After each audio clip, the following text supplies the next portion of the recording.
Hello, I'm Rob Walters, and welcome to another edition of Word on the Street. Today's guest is Gene Cossey, President and CEO of the Tri-Cities Airport Authority. Gene, thank you very much for coming. Thank you for having me, Rob. You bet. So, right now, Bridge is looking to raise about $2 million through a number of partnerships and municipalities to bring a new major carrier to Tri-Cities Airport. Talk to me a little bit about what it would mean to have a new carrier at the airport. It would be tremendous right now for us to get a new carrier with a couple of new destinations and serving a good segment of the passengers that we have a hard time serving right now, which is the leisure travel market. As you probably are aware, we have a limited amount of low-cost carriers serving the leisure market, with Allegiant going to 2 destinations only, one of those being seasonal. So the ability to get another carrier in, especially if it is a low-cost carrier and is able to add that component, would be tremendous. What it winds up doing is it creates and opens up an opportunity for competition. Right now, the airlines that are at the airport are, for better or worse, really embedded there, and they don't have anything that motivates them to add new service, add new destinations, add capacity. So the insertion of a new airline, whether it is a daily mainline or it's a low-cost carrier doing less than daily, whichever one it is, adds a bit of competition to the market, which will then stimulate the market significantly, and that will hopefully lead to a snowballing effect that adds more and more service and gets us up to where we're getting closer to meeting the demand that the community has. Talk a little bit more about the demands. Yeah, so about every 2.5 to 3 years, we do what we call a passenger demand analysis. And as part of that, a component of that is a leakage study. So it's exactly what it sounds like. The passenger demand analysis is, all things being equal, what is the demand of passengers both in and out of our region? And that's not just the people that fly from Tri-City Airport, but the people who either live here and are going somewhere else, or live outside of the area and are coming here, no matter what airport they use. Even if they fly into Philadelphia and drive all the way down, no matter what airport they use. The leakage component of that lets us know what other airports are they using.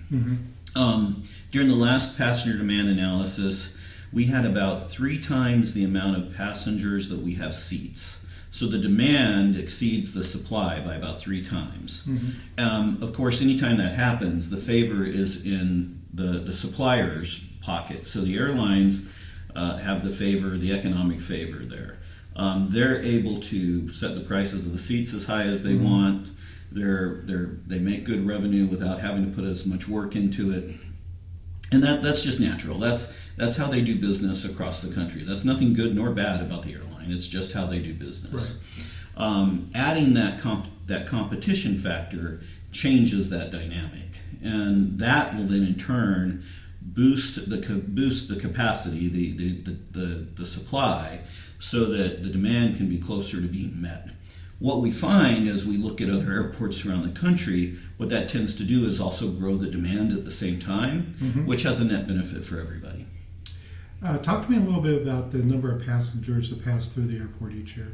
Right now we have about, so we have a tendency to count in one way only, so enplanements, people who get on the airport, get on the plane at the airport.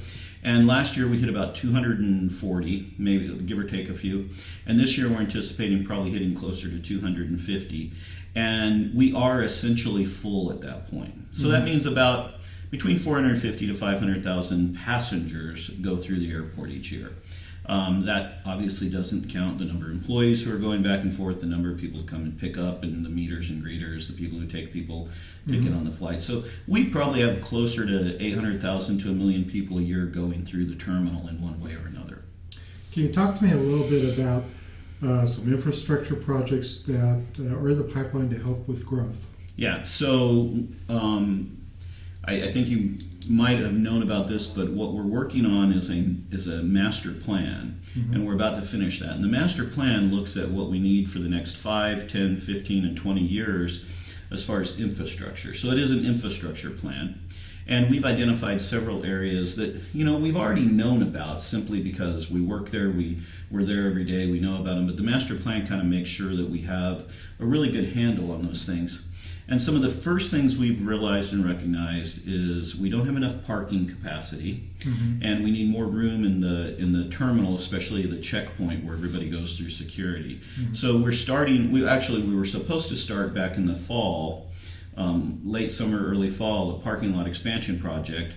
Of course, Hurricane Helene came through. All the contractors went down to repair roads. The contractor, which I'll give a shout out to Summers Taylor, they're the contractor that won the bid on that. They're a great contractor. They called us and said, "Hey, can we go work on the emergency projects?" Because they were technically obligated to start our project. We said, "Of course, go work on the road repairs, get that done. Right. Come back in the spring." So they're coming back in the spring. They're getting that project started. The next project that we're just finishing up, I think we just finished up design and bid on the project, is widening the terminal checkpoint. If you've been through the airport in a while, when we're in those situations where we have maybe one Delta or one American flight going out, it's pretty easy. You just waltz right through the checkpoint. When we have both airlines going out and an Allegiant flight going out, and maybe there's a third one coming to the gate, that checkpoint can get really tight. Right. So we're in a project where we widen that, which will obviously give us more capacity for additional airline service as well. Okay. You mentioned Helena. That brought to my mind that we had a VIP come, Vice President Vance. Talk to me about what goes into preparing when you have someone like that visit the airport. So usually, and there's several types of what we would call VIPs when it comes to the airport, where they need more than the extra service that just anyone gets going through the airport. Those typically are government officials, state and federal politicians. Sometimes it's other issues like even things like organ transplants and things like that need real quick assistance. Usually we get contacted by someone who says, "This is happening and we need more assistance." Right. In this case, when it's a president or a vice president or anybody with a Secret Service attachment to them, the Secret Service calls us up and starts working with us as far as our security program, our interactions with our law enforcement, interactions with FBI, and we start making plans that best serve their needs. In this case, we made a plan to put them on the back side of the airport where they were far away from any of the main activities of our commercial service or our general aviation service. Wound up being a really good spot for them. They were able to stage all their equipment, put their personnel there, and have a very low-key, more private place for all of this to happen. So our staff just jumps in and starts working with the different federal departments, the TSA, FAA, the Secret Service, FBI. Everybody gets involved, and it's usually a very smooth operation. Going back to the master plan a little bit, you talked about parking and security and seating. I believe, are there some new hangars in the works? So the master plan is also identifying not just the stuff with our corporate or our commercial aviation that we have needs, but with general aviation. And general aviation usually takes three different forms: corporate aviation, private charter flights, private things like that, and then people's personal aircraft. We also put into there, when we talk about corporate aviation, we talk about things where people are working on aircraft, developing aircraft, MRO type of stuff, manufacturing, repair, and overhaul type of stuff. And what we've identified is there's a lack of facilities for all of those. And so we're working right now on trying to improve the airport facilities in order to be able to host and attract those businesses and those private individuals that need a place to put their aircraft. Obviously, there's some economic benefit to that. If we have a row of hangars that could support a corporate flight center, that gives the corporation a incentive to move their headquarters here, and that would have an effect across all lines of business for the entire region, not just on the airport itself. So we're looking at ways where we can make that economic impact by growing both the commercial aviation and the corporate aviation on the airport. Talk to me a little bit about how you market Tri-Cities Airport outside the region. So we have to be careful, and it reminds me, I'll go back to something on the bridge as well, and and what they're working on. We have to be careful in what we do. Anytime we accept money from the federal government to do a project like rebuild a runway or put in an approach system or rebuild a taxiway, we sign 31. Well, we sign an agreement that we will abide by 31 grant assurances. So when we receive those grants, there's this packet of grant assurances, and about 5 or 6 of those tell us what we can do with our money. And one of those things that we can't do with our money is market general tourism or general movement towards the area. We can only market the airport itself. Okay. We also can't market a specific airline, with some exceptions, like a brand new airline coming in. We have a limited amount of time we can market a brand new airline. But for instance, we can't put out an ad saying, I'll give you a great example. Dallas is an American hub. American flies back and forth to Dallas. We cannot put out an advertisement in Dallas that says, hey, Dallas, flying to the Tri-Cities on American Airlines. And we can't say, hey, Dallas, look at how wonderful Northeast Tennessee is. Come up to Northeast Tennessee. Right. What we can do is we can say, hey, people in Dallas, look at Northeast Tennessee. You can fly there on Tri-Cities Airport. Then we have to kind of be quiet about which airline to fly on. Gotcha. That's not always too effective for us. So what we focus on is our regional marketing, regionally talking to the people who live here, the people who work here, and focusing on them understanding, being aware of the airport. On certain circumstances, we will do some marketing in distant locations, focusing on the fact that people can get here through the Tri-City Airport. Because what we don't like is when people fly to one of our competing airports around the region and drive up into here. We'd rather them fly here. Right. So on certain occasions we will market out there, but that's less effective for us. So what we do for that is we partner with people like Alicia at Northeast State or Northeast Tourism Association at NETA, and we partner with Visit Kingsport, Bristol, Visit Johnson City. We partner with them on doing more regional marketing into the area in those outside locations and tag on the airport on the ads that they're doing. Talk to me a little bit about how many people work at the airport. So we have about 55 to 60 full-time employees. It varies a little bit depending on just where we are in staffing level. And then we have a handful of part-time employees at the airport that directly work for the airport. Well, when you talk about everybody working at the airport, though, we hit about 400 employees. That's the TSA employees, the employees of the people that work at the different businesses located on the airport, FAA employees, airline employees, rental car employees. There's just a lot out there, and I don't remember the exact number. I think we have around 400 security badges issued, so that hits around 400 people that work or somehow are involved with the airport. Now you have your own little police agency. We have our own public safety department. They do our police and fire services for us, and we have our own maintenance shop, which serves almost like a public works department in a city. We have our own finance department, and it's the Tri-City Airport Authority is really equivalent to like a little small mini city that specializes in running an airport. Talk to me a little bit about the authority, what that means, and how that was all put together, the history. Yeah, so years before I got here, going all the way back to the history of the airport was an effort of the 2 counties and the 4 cities in the region. So Bristol, Tennessee, and Bristol, Virginia, Kingsport, Johnson City, and Sullivan and Washington County. And the airport for decades served as a commission that worked under all of those entities. As time went by, the people who worked for the airport, ran the airport, the people in those cities and counties recognized that sometimes that commission structure made doing things at the airport much more difficult, especially in comparison to some of the airports around the state that were authorities.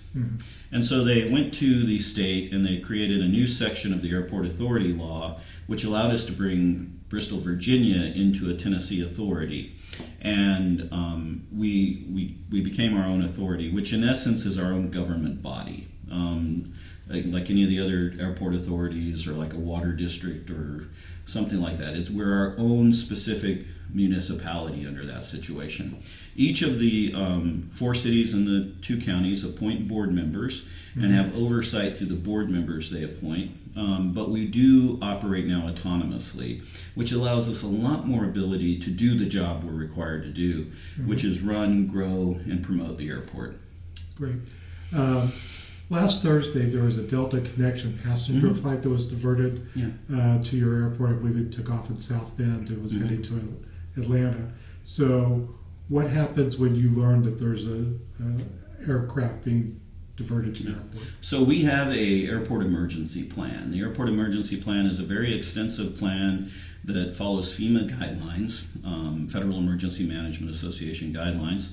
And it really helps us know the game plan with, of course, being adaptive during each situation as to what we want to do during most types of emergencies. In a situation like this, the aircraft will declare an emergency and let the FAA know that they're going to land at our airport. There's 3 levels of emergency, an Alert 1, an Alert 2, and an Alert 3. Those each have different levels of response. An Alert 1 is there might be a problem, so we're going to be cautious, but we're going to be ready. An Alert 2 is, there's a problem. We don't know that anything bad's going to happen, but there's a problem. And an Alert 3 is something bad has happened. Something bad. In this case, the aircraft had a hydraulic failure. They notified the ATC that there was a hydraulic failure. When that happens, the air traffic controllers call our emergency, our public safety people, and let them know that there's an emergency, let them know the details, what type of aircraft it is, how many people are on board, what they're planning on doing as far as their landing approach. Again, we're adaptable in any of these things because as an emergency happens, things can change quickly. So our team will go out and stage close to the center of the runway and wait for that aircraft to land and then respond based on what happens. A lot of times that will involve bringing in mutual aid from the other agencies around the community. In this case, the aircraft did have a hydraulic problem. They had a light warning them that their hydraulics went out. When they were on the ground, turns out they couldn't find a problem. So in this case, it might have been a bad light. You needed to click the light a couple of times. Yeah. But the aircraft, the airlines, the pilots, the airport, we always err on the side of caution, and we always try to make sure that we're treating this as if it could be a serious issue. And that way, if everything is fine, great, nothing was wrong. But we didn't treat something as if it was, nothing bad's probably going to happen. It's going to be okay. We were there. We were ready. We were ready for anything that could happen.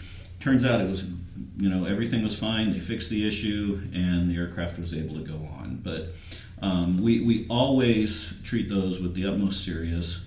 We do take our emergency plan every year and review it, and we do it in a successive way. First year, we do a basic review with kind of a walkthrough.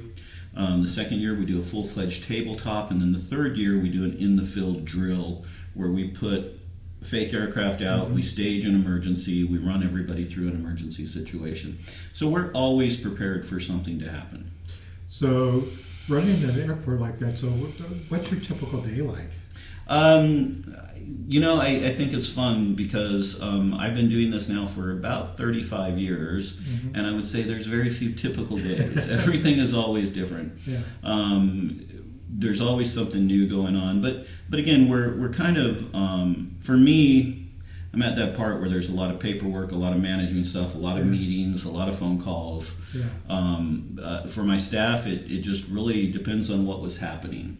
As I was leaving today, I had one of my staff members call me alerting me that one of our security gates had went down, and he was just letting me know that a security gate went down. So his job was to rush out in that moment and go fix the security gate, and we had 2 other people on their way to go and stand guard at the security gate. So just really every day is different depending on what happens. One of the things I love about my job is that I will still be sitting in my office. I've got a great view in my office. I'll be sitting in my office, I look out and I'll see an aircraft I haven't seen before. So 35 years of doing this, and I still sometimes go, wow, I've never seen that aircraft before. It's a cool thing. So, yeah, that is a cool thing. But there really is no typical day. It's always a little something different. Very good. So what else do I need to know? I think one of the things that we've been focusing a lot on, and that reminds me, I'll go back to what I was going to say about the bridge, is the support that we need from the community. The airport is a community asset, and we have been trying since I've been here to be more of a community partner as well. Not just be there as a community asset, but be a community partner and feed back to the community. But as a community asset, we need community support to be able to grow and get better. When I talked earlier about the things that we are limited in what we can do because of federal laws, things like what the bridge is doing is raising a revenue guarantee and trying to find ways to meet some of the airlines' request of, hey, we would love to provide service, but we need someone who will share the risk with us, which is what the revenue guarantee does, is it shares the risk of starting up a new service with the community. The airport legally can't do that. So when the airline comes to us and says, hey, we would love to start service, can you share the risk with us? We have to say, no, we can't, because the federal laws say we can't. In this case, the bridge steps up and gets the community involved and does that risk mitigation and that risk sharing with the airline, which is crucial to being able to grow and get better. The other thing we need, and this is always challenging at this airport because like I said earlier about supply being so much greater than demand, there's a point where the number of people who want to fly in and out of here have to go to another airport because we run out of seats. Right. But as much as possible and as much as you can, stick to flying Tri-Cities. Make that the airport you fly. And better yet, tell the airlines when you have the opportunity that you don't want to fly anywhere else. The more we come together as a community and support the airport, the more successful it will be. Because there's certain things the airport just cannot do by itself. So the more the community comes together and really says we're going to support and stay loyal to and make this airport our first airport, the better we will perform and the better we will do to turn back and serve the community in the way it needs to be served. Great. Well, Gene, thank you very much for coming in today, and we'll see you next time on Word on the Street. Thank you.